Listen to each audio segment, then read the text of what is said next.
Have you ever noticed how the people who hurt you most always seem to wait for your reaction? Imagine they are checking their phone right now, waiting for the notification that proves they still own you. Right now, the person who hurt you is waiting. They are checking their notifications, rehearsing their excuses, and feeding on the expectation of your emotional collapse. They expect the frantic phone call, the 3-paragraph text, and the desperate search for closure. They aren't afraid of your anger. They've already calculated it. To them, your pain is just a source of supply, a confirmation that they still hold the remote control to your nervous system. But imagine the shift in the room's temperature when the reaction never comes. Imagine the psychological rot that sets in when they realize the door didn't just close, it vanished. You've spent years being too much, too loud, too empathetic, too willing to fix what you didn't break. You thought your vulnerability was a bridge. They treated it like a doormat. You've endured the betrayal of being discarded by the very people you stayed up until 4 a.m. to save.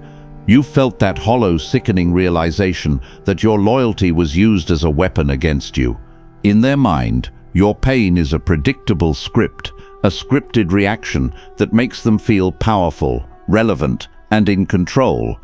They didn't just hurt you. They gambled on the fact that you were too soft to ever let go without a fight. They are losing that bet. Most people believe that to make someone regret hurting you, you have to strike back. You think you need to win the argument, expose their lies, or show them exactly how much you're suffering. But you are playing their game. In the world of Machiavellian realism, the most lethal weapon isn't your voice, it's your void. It is the sudden clinical removal of your presence from a person who assumed you were a permanent fixture in their life. When you scream, they feel significant. When you argue, they feel justified. But when you move into a state of absolute, calculated silence, you stop being a person and you become a judgment. Right now, their ego is suffocating in the vacuum you've created. Every hour you remain unreadable is an hour they spend trapped in a room with their own guilt. You are forcing them to face the one thing they fear most, the realization that they were never the protagonist in your story. They were just a mistake you've already corrected. You aren't here for a healing session. You're here because you're done being the one who bleeds while they watch.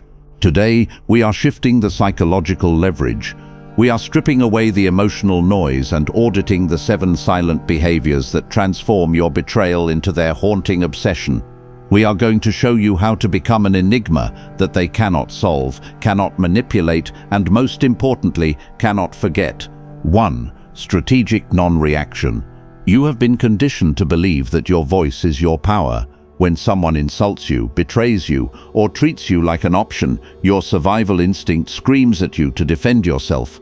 You want to explain your side. You want to show them the depth of the pain they've caused. You think that if you can just make them understand, they will finally feel the weight of their actions. You are feeding the fire. In the Machiavellian world, anger is not a weapon, it is a leak. Every time you react, you are handing over free intelligence. You are telling your enemy exactly where your buttons are, how much power they have over your mood, and precisely how far they can push you before you snap. When you explode, they don't feel guilty, they feel relieved. They see your chaos and think, this is why I treated them that way. Your reaction gives them the moral high ground they don't deserve. Think about the last time someone went out of their way to disrespect you. They chose their words like poisoned needles, aiming for the exact spot where they knew you were vulnerable. They were watching you. They were waiting for your pupils to dilate, for your voice to crack, or for that defensive posture that tells them, you got me. In that moment, they weren't looking for a conversation, they were looking for a hit. They wanted the dopamine rush of knowing they still have the remote control to your emotions. Strategic non-reaction is the art of becoming a black hole. When someone strikes at you, they expect a return. They expect the friction of an argument. By maintaining a blank face and a cold, steady gaze, you deny them the closure of a fight. You force them to sit in the vacuum of their own disrespect. You need to understand the Machiavellian physics of a blank face. When you look at a person who is trying to provoke you, and you offer them nothing, you become a black hole. Human beings have a psychological need for feedback. When they throw a stone into a well, they need to hear the splash. If they don't hear it, they panic. They start to wonder if the well is deeper than they thought. They begin to overperform, they talk more, they make more mistakes, and eventually they expose their own desperation just to get a rise out of you. By observing with total stillness, you move from the defendant to the judge. You aren't taking the high road. You are conducting a clinical audit of their instability. You are letting them realize that their best weapons are useless against your new armor. Their regret doesn't start with your words. It starts with the terrifying realization that they no longer know how to hurt you. 2. The exit without warning. You've been taught that you owe people an explanation. You think that closure is a conversation you have with someone before you leave their life. You've spent hours drafting the perfect final text, explaining why you're hurt, why you're leaving, and what they did wrong. You think you're being mature. You think you're being the bigger person. You are actually begging. When you explain your departure, you are asking for permission to leave. You are giving them one last chance to manipulate you, to gaslight you, or to pull you back in with a fake apology. The most common mistake you make when you've been hurt is seeking closure. You want to sit them down. You want to explain why what they did was wrong. You want to show them the depth of your pain in hopes that they will finally understand. Stop. Closure is not a mutual agreement. It is a luxury that you are currently handing to your enemy. When you explain yourself, you are giving them the blueprint to your mind. You are telling them exactly how to manipulate you in the future. The exit without warning is the most aggressive form of self-respect. It is the decision to vanish without a single word of justification. No final text. No "we need to talk." No explanation of your boundaries. You simply stop being available to a manipulator or someone who took you for granted. Your presence was a constant they assumed they owned. They believed that if they crossed the line, there would be a discussion where they could gaslight you back into place. By exiting without warning, you deny them the opportunity to lie. You leave them in a state of unresolved tension. The human brain hates an unfinished story. By depriving them of a final scene, you force their mind to play your absence on a loop. They will spend their nights wondering if you found out a secret, if you've moved on to someone better, or if you've simply decided they aren't worth the breath it takes to say goodbye. Silence is the only closure that leaves the other person in a cage of their own making. You haven't just left the room, you've left them with a permanent question they can never answer. You aren't being ghosted, you are conducting a security revocation. You have decided that their behavior has reached a threshold where they no longer deserve the data of your thoughts. You don't owe a thief an explanation for why you changed the locks. You don't owe a traitor a final meeting to discuss the betrayal. You simply vanish. This leaves them in a state of unresolved tension, which is a psychological torture far worse than any insult you could shout. You are reclaiming your time, your energy, and your mystery in one cold, decisive strike. You have learned how to deny them your reaction and how to vanish without leaving a trail. You have taken back the remote control, but survival is only the first step.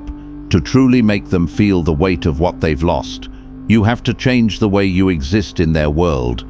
There is a way to interact with someone that is more painful than total silence, a way of being present that makes them feel completely invisible.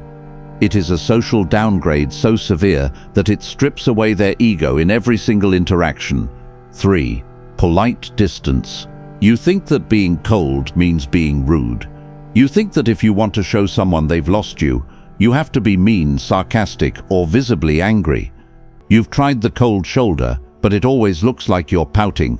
You've tried the silent treatment, but it just makes you look like you're waiting for them to apologize. In both cases, you are still reacting to them. You are still centered on their behavior.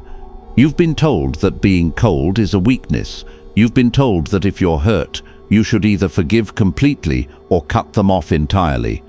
But there is a middle ground that is far more agonizing for the person who disrespected you.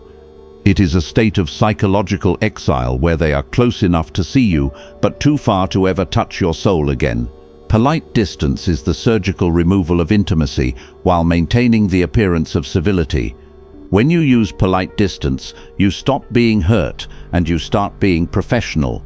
You treat the person who betrayed you exactly like you would treat a stranger at a bus stop or a distant clerk at a government office. You are kind, you are civil, you are brief.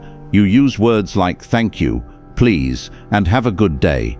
But you offer nothing else. No personal details, no inside jokes, no shared glances, no warmth. You have removed the friend or partner mask and replaced it with a colleague mask.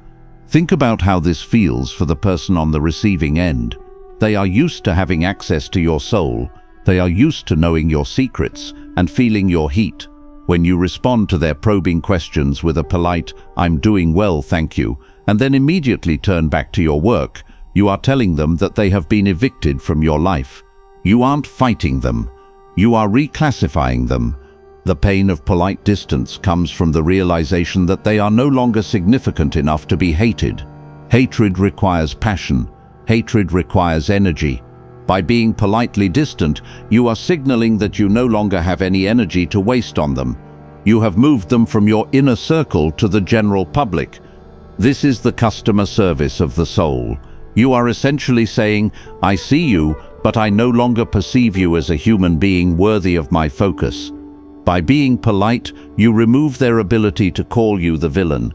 If you're mean, they can play the victim. If you're perfectly chillingly polite, they have nothing to grasp.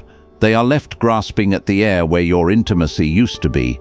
You have officially moved them from a person of interest to a non-player character in your life. Imagine the frustration they feel when they try to bait you into the old drama, and you respond with a calm, "That's interesting. Well, I have to get going. Take care." They are left reaching for a person who no longer exists. By being politely distant, you create a perimeter that they cannot breach. You are in control of the proximity. You are the one who decides when the conversation ends. You have reclaimed your peace, not by running away, but by standing right in front of them and showing them that they are now a stranger in your world. This is how you make them regret hurting you, not by hurting them back, but by showing them that their presence in your life is now entirely optional and fundamentally irrelevant. You have learned how to demote them without saying a word. You have turned your warmth into a wall of civility that they cannot climb. They are starting to feel the chill of being a stranger in your world. But while they are focused on why you've changed, you need to be focused on where you're going. There is a way to make their regret permanent. A way to ensure that when they eventually look back at you, they realize they didn't just lose a person, they lost a powerhouse. Most people announce their goals because they want the likes and the temporary validation. They want people to know they're working on themselves. 4. Private evolution, the dark horse. You have a habit of wanting people to see your growth. When you start going to the gym, when you land a better job, or when you finally start fixing your life, you feel a desperate urge to post it. You want the person who hurt you to see that you're doing better. You want to win the breakup or the fallout by showing off your highlight reel. You think that by broadcasting your success, you are proving your worth to the people who discarded you. You are actually handing them the remote control to your life. A masterwork is never revealed until the paint is dry. Private evolution is the most aggressive form of growth because it is built in total darkness. In the Machiavellian sense, information is your most valuable asset. When you announce your plans, you give your enemies a chance to sabotage them. When you broadcast your healing, you give the person who hurt you a roadmap of your recovery. You are essentially saying, "Look how hard I'm working to get over you." Stop being a public work in progress. If you are suffering, let that pain stay behind closed doors. Use it as fuel. While the person who betrayed you is checking your social media, expecting to see sad quotes or signs of a breakdown, give them nothing. No updates, no photos, no hints. You are becoming a dark horse, a competitor who comes out of nowhere to dominate the race. When you announce your progress, you are still seeking their validation. You are saying, "Look at me, please regret what you did." You are giving them a front row seat to your development, which allows them to rationalize your success. or find new ways to minimize it. Private evolution is the Machiavellian counterstrike. It is the discipline of becoming a dark horse, a competitor who comes out of nowhere to dominate the field because they spent their off-season in total shadows. Think about the psychological impact on someone who hasn't heard from you in 6 months. They assume you're still the same person they broke. Then they see you at an event or hear from a third party that you've doubled your income, changed your physique, and moved into a higher social circle. The shock of that transition is a physical blow to their ego. They realize they've lost access to a version of you they don't even recognize. By evolving in private, you aren't just moving on, you are rewriting your worth while they were busy looking at an empty seat. You are winning a war they didn't know you were fighting. 5. Emotional immunity. They know exactly which buttons to press. They know that if they send a specific type of text, or mention a certain name, or accidentally show up at your favorite spot, you will spiral. They treat your emotions like a piano, and they've spent years learning how to play the song that makes you feel small. You've lived in a state of reactionary slavery, where your entire day can be ruined by a single notification from someone who shouldn't even have your number. Emotional immunity is the moment you remove the buttons. In a power struggle, the person who cares the least wins. This isn't about being a robot. It's about strategic detachment. You have to realize that their provocations are not personal attacks. They are status tests. They are checking to see if they still have a hook in your nervous system. Every time you get upset, every time you defend yourself, and every time you cry, you are failing the test. You are telling them, yes, you still own me. To achieve emotional immunity, you must adopt the IC protocol. When they try to bait you with a dramatic accusation or a subtle insult, you look at the situation clinically. Instead of reacting with heat, you respond with cold, dry observation. If they send a toxic message, you don't block them in a fit of rage that shows you care. You simply leave it on read for 3 days, then respond with noted. You are training them to realize that their weapons no longer have an edge.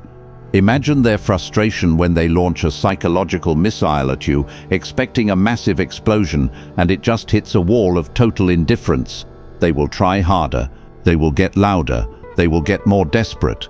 And that is exactly when they lose. By maintaining your composure, you force them to escalate until they look insane, while you remain the only adult in the room. You have turned your emotional state into a sovereign territory that no one is allowed to enter without a visa. When they realize they can no longer dictate your mood, they lose their reason to exist in your orbit. You aren't just over it, you are immune to it. You have learned to win in the dark and stand in the light without flinching. You have stripped them of their ability to track your progress and their ability to trigger your pain. You are becoming a ghost in their machine. But there is still one final cord that needs to be cut, the cord of dependency. Most of your suffering has come from needing something from people who were never going to give it to you. You needed their love, their approval, or their apology. But what happens when you decide that you no longer care if they ever get it? What happens when you stop being the one who seeks and start being the one who holds all the cards? In the final part of this audit, we are going to look at the behaviors that seal your dominance. We are going to look at why your people-pleasing was a death trap and how to replace it with a code that forces the world to adjust to you. We are also going to master the art of the unreadable mind, the final psychological shroud that will keep them guessing about your intent until the day you decide to reveal it. 6. The denial of approval. You are currently addicted to a ghost. You tell yourself you've moved on, but you're still checking to see if they've watched your stories. You're still rehearsing arguments in the shower where you finally win and they finally admit they were wrong. You are waiting for an apology that is never coming, and in doing so, you have given them the highest position of power in your life, the judge.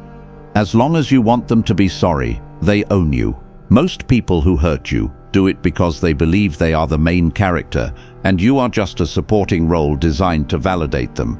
They expect you to keep orbit. They expect you to keep seeking their okay, their sorry, or their understanding.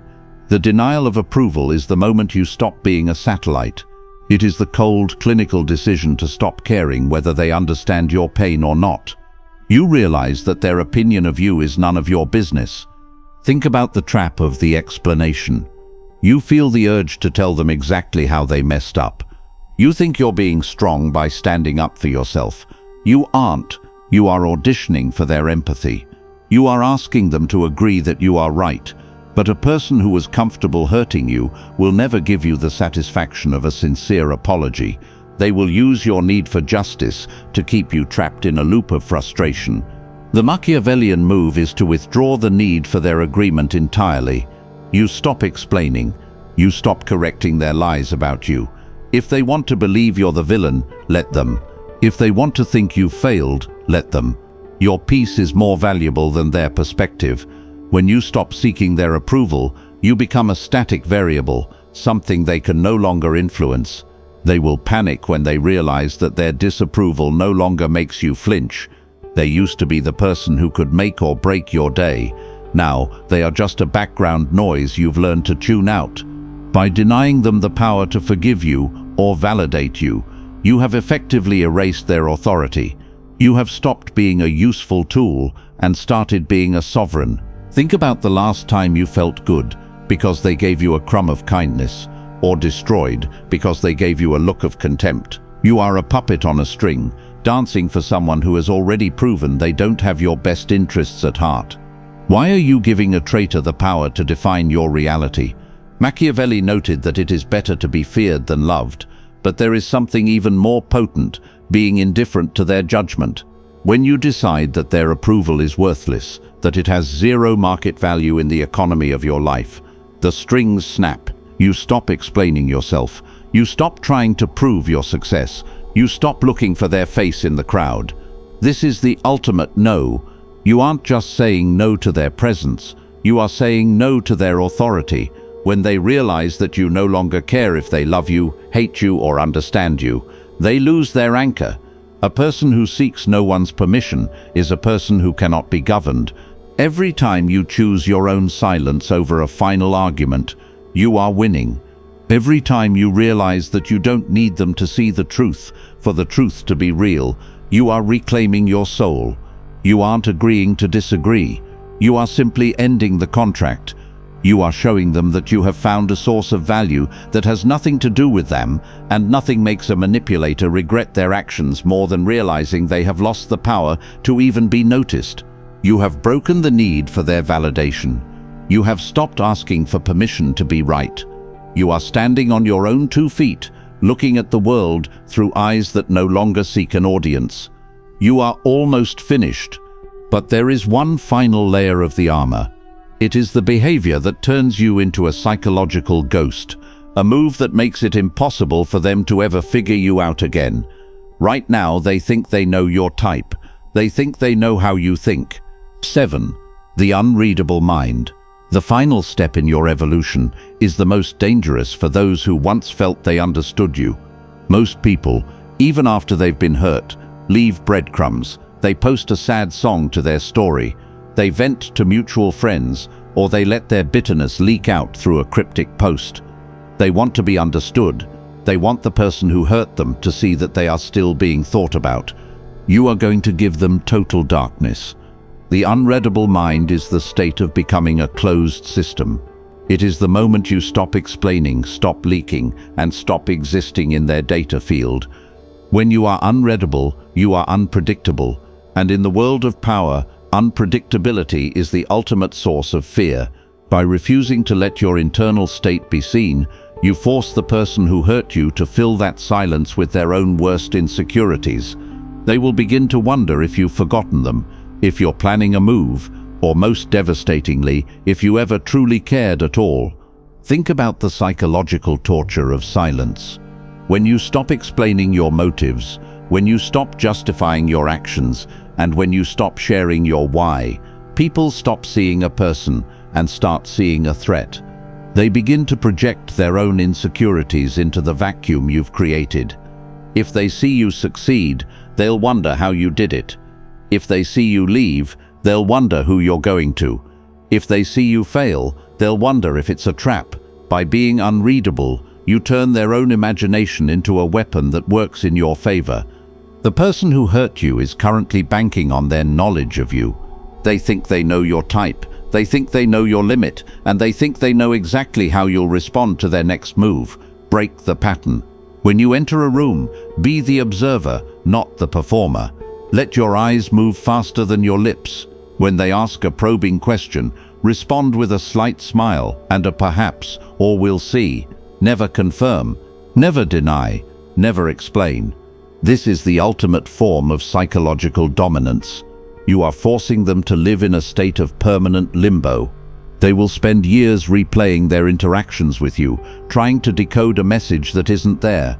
They will agonize over whether you ever actually cared, or if you were just playing a deeper game than they could fathom. Your silence becomes a mirror that reflects their own incompetence back at them. You haven't just moved on, you've ascended to a level of psychological complexity that makes their manipulation look like a child's toy. You are no longer a victim seeking justice. You are an architect of a new reality where you are the only one with the floor plans. This is where the audit concludes. You have transitioned from a person who was acted upon to a person who acts with intent. You have mastered the 7 behaviors that don't just handle disrespect, they make it a liability for the person who dared to offer it. You are no longer the one waiting for the phone to ring or for the apology to arrive. You have realized that the only closure you will ever need is the cold, hard realization that you are sovereign. You've stayed through the entire audit. That says more about your character than any words could. It proves you have the rare capacity to look at the cold reality of human nature without flinching. Most people want the soft version of this story, the one where everyone apologizes and things go back to normal. You chose the harder truth, that respect is earned through the threat of your absence, and power is maintained through the control of your silence. If this audit has resonated with you, if you feel the shift in your own psychology, then it's time to seal the connection. Like the video and subscribe. This isn't just about supporting a channel, it's about aligning your feed with the mindset you've just adopted. It's about ensuring that the next time life tries to bait you into a reaction, you have the reminder you need to stay in control. For those of you who realize that this is only the surface, those who want to go deeper into the mechanics of influence, social dominance, and the dark psychology of survival, the inner circle is open. By joining our membership, you aren't just supporting the work, you are gaining access to the high-level debriefs and strategic insights that the general public is too fragile to handle. It is the difference between watching the game from the stands and owning the playbook. The choice to stay outside and hope for the best is always there. But for the ones who want to lead, the inner circle is where the real work begins. Thank you for your attention. Most would have flinched by now. The fact that you are still here is the only evidence I need that you are ready for what comes next. You have been tested, you have been tried, and you have been found capable. The people who hurt you expected you to be a casualty of their history. Instead, you have become the historian of their failure. Do not give them another second of your reaction. Do not give them another drop of your energy. The greatest regret they will ever feel is not that they lost you, but that they created the person you have now become, a person they can no longer reach, and a person they can never ever control. Go out and apply the code. I will see you in the next video.